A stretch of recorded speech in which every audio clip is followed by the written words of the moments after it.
Sir சொல்ல வேண்டாம், சும்மா பேசுவோம். என் பேர் இர்ஃபான், நான் சேரம்பாடியில இருந்து வரேன். நாங்க வரும்போது அங்கெல்லாம் 3 போடி இதெல்லாம் கிடைச்சிச்சு. அங்க இருந்து இங்க வரும்போது அங்க இருந்தா ஒரு போடி கிடைச்சிச்சு, உயிர் இருந்தது. அதை கையில கூப்பிட்டு இவங்க எடுத்துட்டு போனாங்க. இப்ப நாங்க தான் இப்படி போயிட்டு அங்க பார்க்கும்போது எங்க ஊருக்காரங்க பள்ளிவாசல் இருக்காங்க, அங்கெல்லாம் போய் பார்த்துக்கோங்க. இங்க நிறைய போர்டிங்கள் எல்லாம் இருக்குது. இப்ப இங்க இருந்தெல்லாம் அங்க நிறைய பேருக்கு போக முடியாது. மனசுல தைரியம் இருந்தா அவங்க தான் போக முடியும். எனக்கே போக முடியாது. அங்க 2 பாக்கு மாதிரி தான் நேவி போட்டிருக்காங்க. அது வந்து நம்ம பசங்க எல்லாம் போயிருக்காங்க. போயிட்டு வர்றதுக்கு ரொம்ப கஷ்டமா இருக்கு. இந்த பாடி நீங்க பாத்தீங்களா? எத்தனை பாடி? இந்த பாடி அங்க நிறைய பாடி இந்த காத்துக்கு மேல பள்ளிவாசல், அங்க ஸ்கூலு இதெல்லாம் இருக்கு. பாடி அங்கெல்லாம் இருக்கு. இது நிறைய லைன்ஸ் எல்லாம் இங்க இருந்துச்சு சார். அந்த லைன்ஸ் எல்லாம் போயிருச்சு.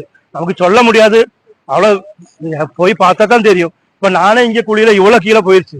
இப்ப நடக்கிறதுக்கும் இங்க போய் பார்த்தா தான் தெரியும். அவ்வளவு கஷ்டமா இருக்கு சார். இந்த ஊருக்கு முன்ன எப்படி இருந்தது? இங்க ஊர் வந்துட்டு நிறைய வீடுகள் இதான், இந்த இடம்லாம் ஃபுல்லா வீடு ரோடு எல்லாம் இருக்கு இருந்துச்சு. இங்க நிறைய வீடுகள் இருக்கு.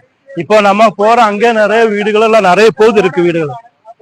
அந்த வீடுகள் கொஞ்சம் ஆளுங்கள்லாம் அங்க இருக்காங்க. அவங்க இங்க வர்றதுக்கு இனி பாலையில இந்த வழி தான் வரணும். இப்ப நேவி வந்துட்டு தான் அங்க பாலம் போகுது. 2 பாக்கு மரம் இது கட் பண்ணி போட்டிருக்காங்க. அதுல கயிறு கட்டிட்டு இப்ப நம்ம சேரம்பாடியில பசங்க நிறைய பேர் அங்க போயிருக்காங்க. அவங்க இப்ப திருப்பி வரும். நிறைய இவ்வளவு சரிதான் இருக்குது. இங்க வந்து பெரிய ஒரு மலை இருந்துச்சு. அந்த மலை ஃபுல்லா தேயிலை தோட்டம் தான் இருந்துச்சு. தேயிலை தோட்டம் ஒண்ணுமே இல்ல, எல்லாம் செடி மட்டும்தான் இருக்கு. செடியும் இல்ல, வேறு மட்டும்தான் இருக்கு. அவ்வளவு சளி வந்து இருக்கு. யாருக்கும் அவ்வளவு மனசுக்கு கட்டி இல்லாதவங்க போக முடியாது. அவ்வளவு கஷ்டமா இருக்கு சார். அங்க பாதிப்பு சொல்ல முடியாத அளவுக்கு நிறைய பாதிப்பு சொல்ல முடியாது. எவ்வளவு உயிர் போயிருக்குன்னு சொல்ல முடியாது சார். இங்க இருந்து இனி இப்போ அதோட இது இப்பவே சொல்ல முடியாது. இப்பதான் ஒரு ட்ரோன் எடுக்கிறதுக்கு அவங்க அங்க போயிருக்காங்க.